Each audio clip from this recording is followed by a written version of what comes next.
a lot of founders are very, very similar in their profile.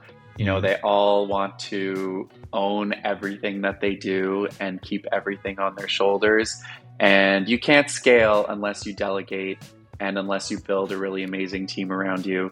Um, and unless you take breaks and take care of yourself, so you can have longevity and not, burn out because the company's relying on you. This thing is debatable that whether a customer wants to pay for one time or they wants to pay in the chunks, because of course when you are paying in the chunks they charge you very little amount at every step or time to time, right? And they make Right. good amount of money at the end, that I agree. But there will be some customers who wants to pay one time, and there will be some customers who wants to pay a little amount and they don't know that eventually they are going to pay much higher. The technical side of things is constantly changing. Yeah. Web3 and crypto was really hot a few years ago. Now it's AI. There will continue to be, new sectors of innovation Yeah. and new types of startups. But operations, the tools we use and, the way we work does change over time.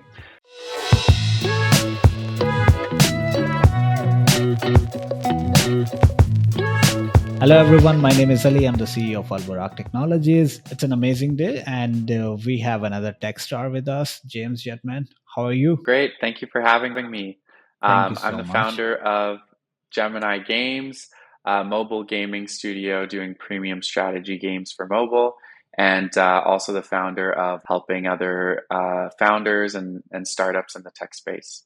That's great to know about you. And I would like to know that what motivated you to start your own company uh, while you were doing other things as well. I was originally thinking about the next step in my career and Hmm. evaluating, what's the right company, what's the right role.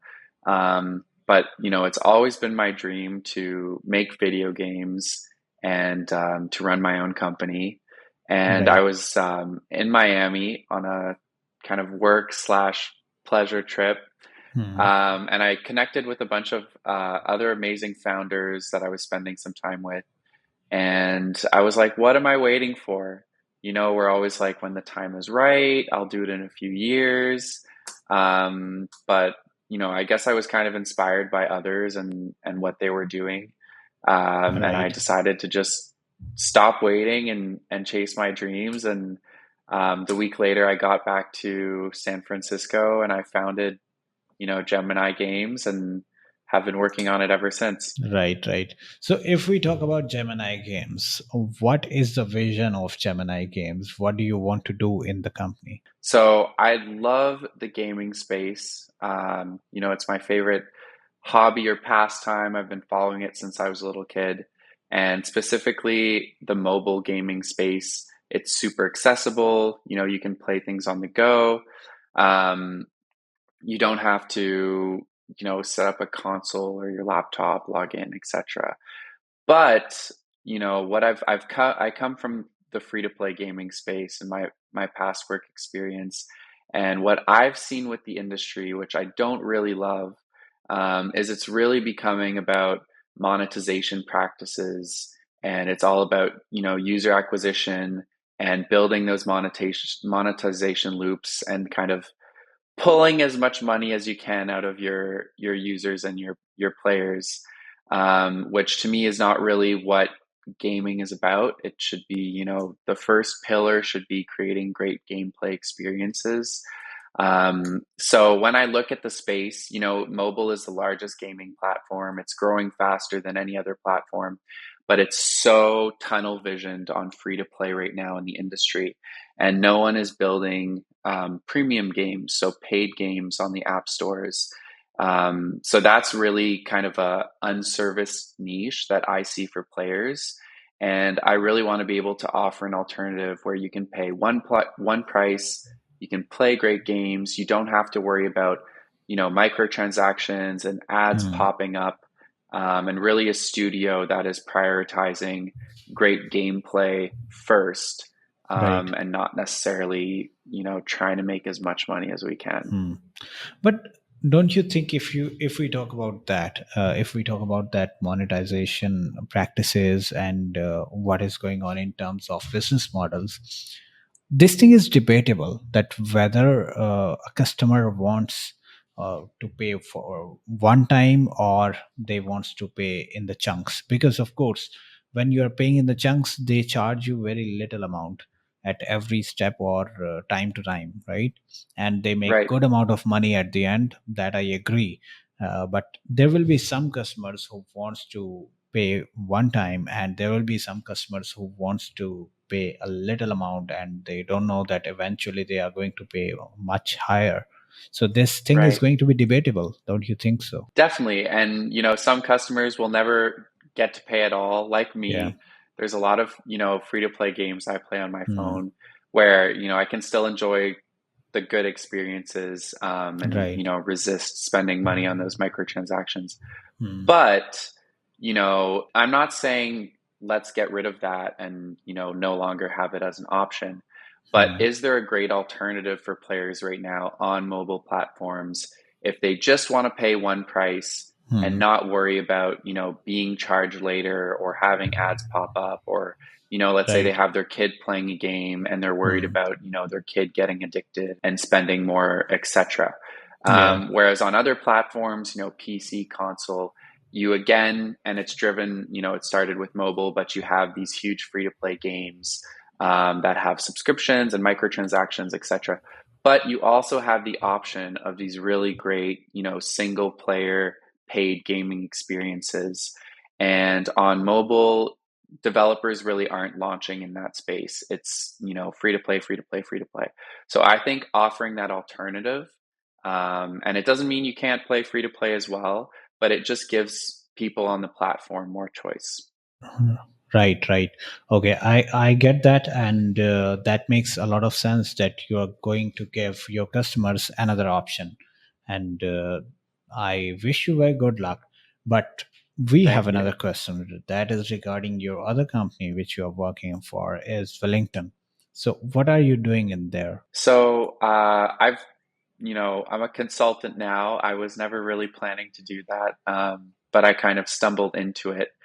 Last year, I founded Gemini in early January. Hmm. And, being a first time founder, I was like, there's so much I don't know. I need to get out there and learn and network and, meet other founders and meet VCs and learn, in the tech and startup space. Yeah. So through that experience, I love helping people and problem solving. And a lot of founders are technical founders, whereas I have an operations background. So a lot of them kind of miss a bit of company strategy and business sense in what they're doing. So, very complimentary. I started, naturally giving tips, having, coffees and work sessions with other founders and other startups. And, somehow people really appreciated my help, and I started, doing reoccurring calls and, eventually started managing some projects and different teams that I was helping. And I've really Right. enjoyed the work. I find it, really fulfilling and exciting to be able to be part of a bunch of different projects and different Hmm. companies and be able to, come in and add value and help them get to where they want to go faster. So actually, I started officially working with clients, August of last year and have been doing it ever since. And just this week, I officially launched Wellington Consulting. Um, so we're official now. It's something, I Right, love right, doing right. and I'm going to continue to. That means we are recording this on a very right time. That's right. It's a celebration. From the perspective we have, you are more toward the operations and solving problems for the companies, right?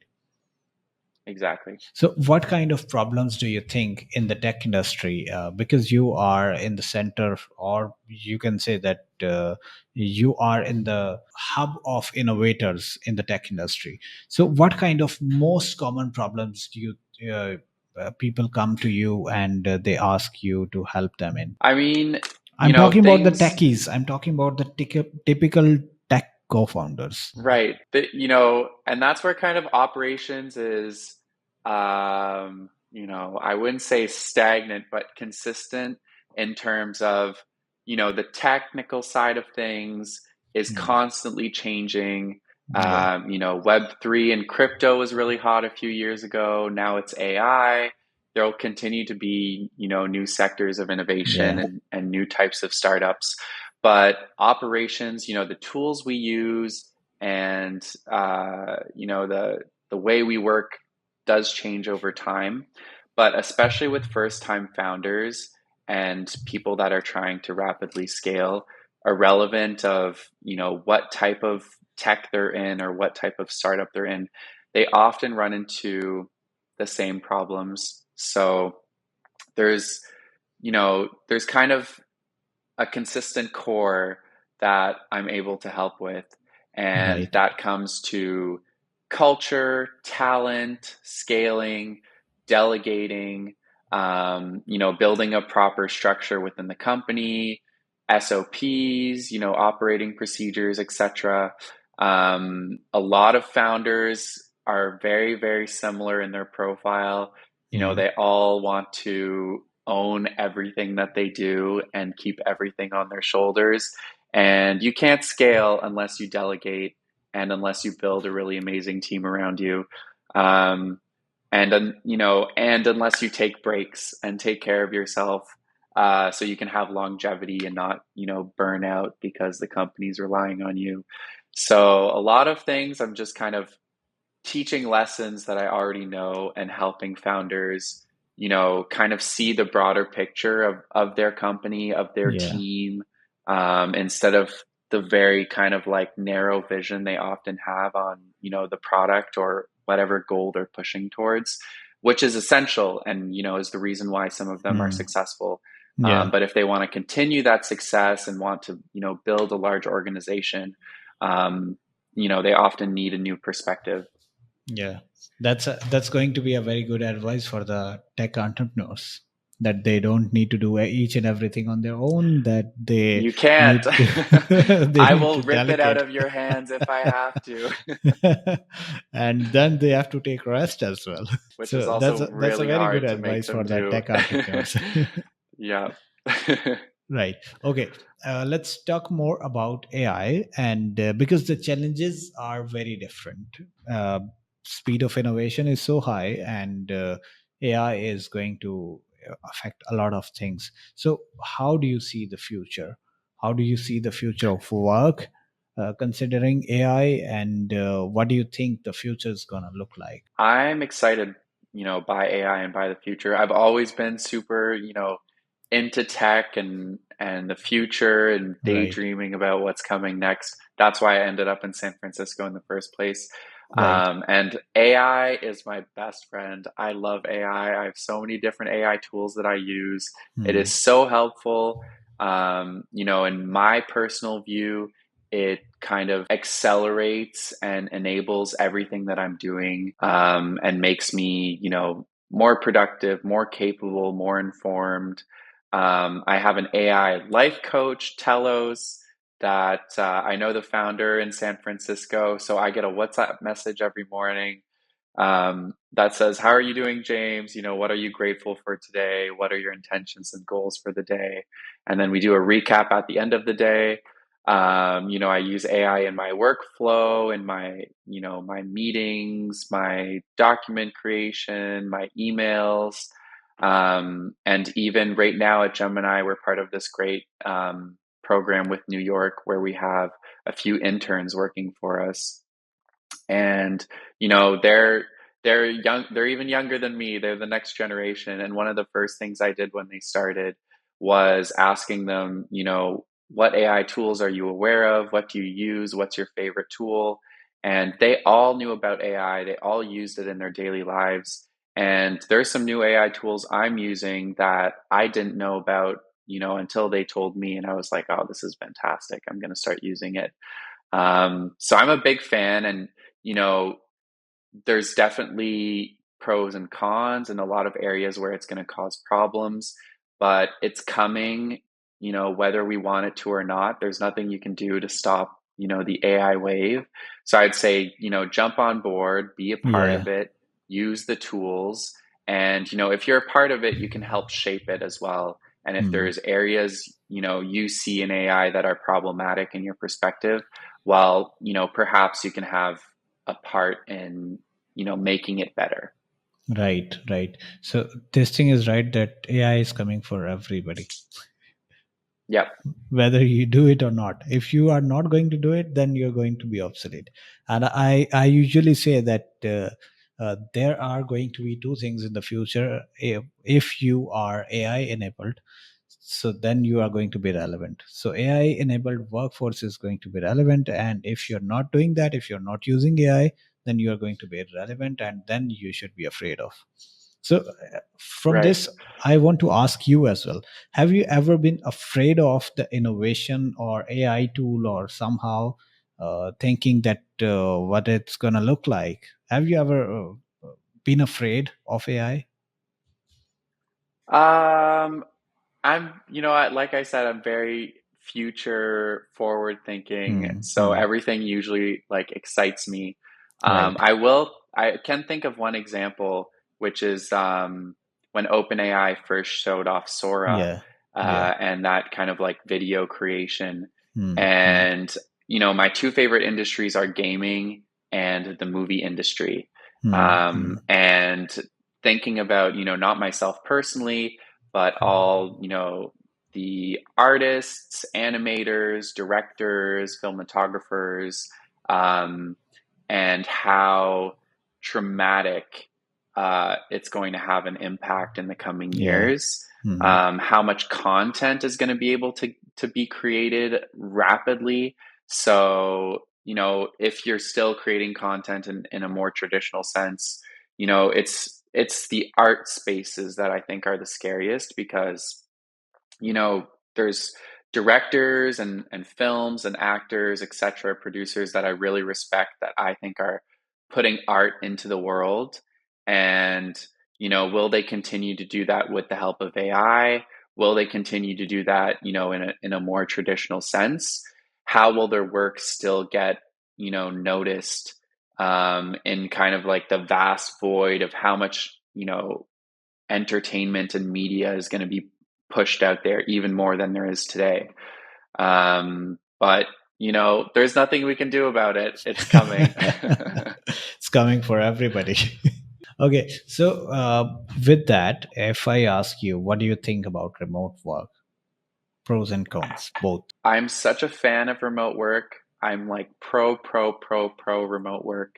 When I was working at Gemini Games, we were based in Montreal, our headquarters, Hmm. and COVID hit, and Right, we decided to adapt.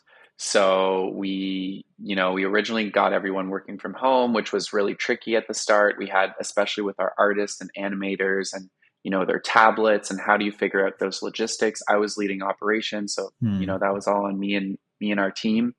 But we decided to go fully remote and get rid of our office. And we took a very deliberate approach. Hmm. And I think that's a really, really key part of not only transitioning to remote, but anything you do, you can't do it casually. So we did a lot Right, of right, research, we implemented policies, we created a lot of new kind of events and activities within the team to make sure social bonds were still kept together. right. We had kind of digital social gatherings and Hmm. games and movies that were all totally optional. But ultimately, what we saw, and I think this was in the summer of 2020, is happiness and productivity across the company went up once we went remote. Hmm. Hmm. We were able to really start scaling for the first time because we started looking at Right. international talent, and we Hmm. scaled from around 20 to over 80 employees in the span of, I think, like 4 or 5 months. And, Very nice. in a very, very successful way. And our internal ENPS score was super, super high. I think we were, Hmm. kind of industry leading in the gaming sector. And I personally love it. I hate Hmm. commuting. I like, being in my own space, being able to travel, having flexibility around, where and when I work. So Hmm. personally, I've told this to friends and family many times. I will never work in an office again. I will never work in an office again. Right. I just love remote work. I'm such a What is huge your fan. head count at the moment? So my head count at Gemini, I'd say we're five and under. Hmm. We're still trying to get it all done. The big focus for us is fundraising. Hmm. Luckily, this consulting branch has come on the side. So the founder life is very difficult. There's Yeah, I lots of agree. struggles. We haven't launched a product yet, so there's no revenue. Yeah. And it's a big risk anyone takes Hmm. to be a founder, and especially starting out alone by I yourself, and can you realize, completely second that because I am right? running my company from last 11 years. So the roller coaster ride I've seen, I was telling yesterday You've to been somebody through. that don't go in that direction. Yeah, you have to be maybe a certain level of crazy to Yeah. do it. And for me, when I first started realizing like, oh, there's no boss, there's no manager that I Hmm. can like look to help me, if something gets done at the end of the day, it's you Hmm. or nothing is going to happen. Yeah, I So agree. it's pretty intense place to be. But I'm in it now, so there's no going back.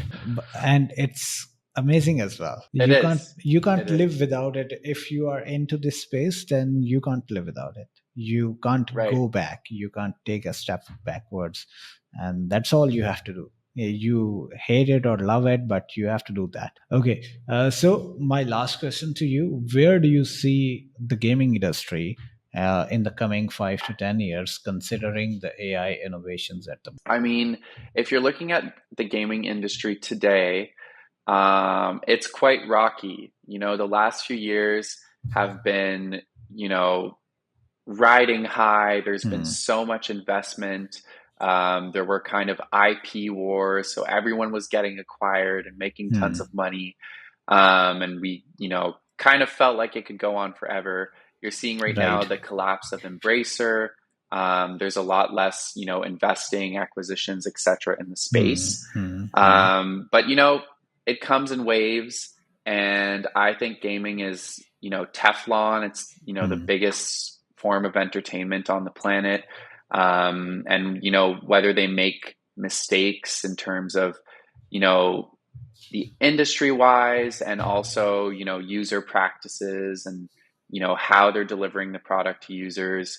I think ultimately it course corrects, because players are very vocal in the space, and when something is great, it sells and it gets word of mouth, and people get excited.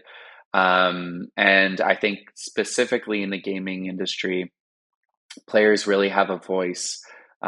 We just saw with Helldivers 2, which was a huge success, really exciting game.